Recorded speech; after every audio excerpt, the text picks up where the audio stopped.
Ce n'est évidemment pas un hasard, les toutes premières décisions du nouveau pouvoir ont été le rétablissement de la censure et l'interdiction des grèves et autres manifestations.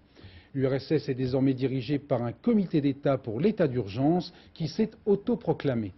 À sa tête, un apparatchik du parti, l'une des têtes de file du courant conservateur. Qui se cache derrière ce personnage que beaucoup de soviétiques ont découvert aujourd'hui? La réponse de Gilles Rabin. Nous espérons que Mikhaïl Gorbatchev puisse un jour reprendre ses fonctions. Nous avons pris contact avec les dirigeants des 9 républiques qui désiraient signer le traité de l'Union. Je peux dire que dans l'ensemble, ils sont prêts à nous soutenir.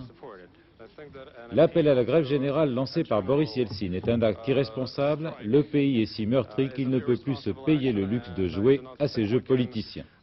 À eux seuls, ces 3 extraits de la première conférence de presse du nouveau chef de l'État soviétique, Gennady Yanaev, trahissent l'état d'esprit des forces qui le soutiennent. Derrière ce vice-président, dont le rôle principal est de donner une apparence de légalité constitutionnelle à la destitution de Gorbatchev, le vrai pouvoir est ce soir à Moscou entre les mains de 3 hommes. Le général Vladimir Kryuchkov, le patron du KGB. Le général Boris Pugo, le ministre de l'Intérieur, le ministre Dimitri Yazov, le ministre de la Défense. Le KGB, la police, l'armée.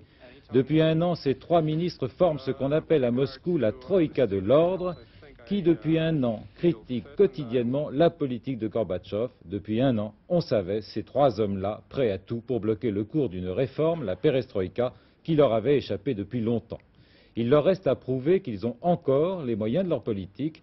L'armée soviétique est-elle capable de maintenir un ordre soviétique partout dans l'Union au même moment, même aidée de la police et du KGB? 5 ans de conflits interethniques et de revendications d'indépendance auraient plutôt montré le contraire. Ni l'armée, ni la police, ni pour autant qu'on puisse le savoir le KGB ne sont aujourd'hui homogènes. En juin dernier, par exemple, l'analyse des résultats du scrutin pour l'élection du président de Russie, Boris Yeltsin, avait surpris tout le monde. Si les généraux et les maréchaux avaient voté en masse pour le candidat du Parti communiste, 62% des autres officiers, du lieutenant au colonel, avaient voté pour Boris Yeltsin. Merci. George Bush.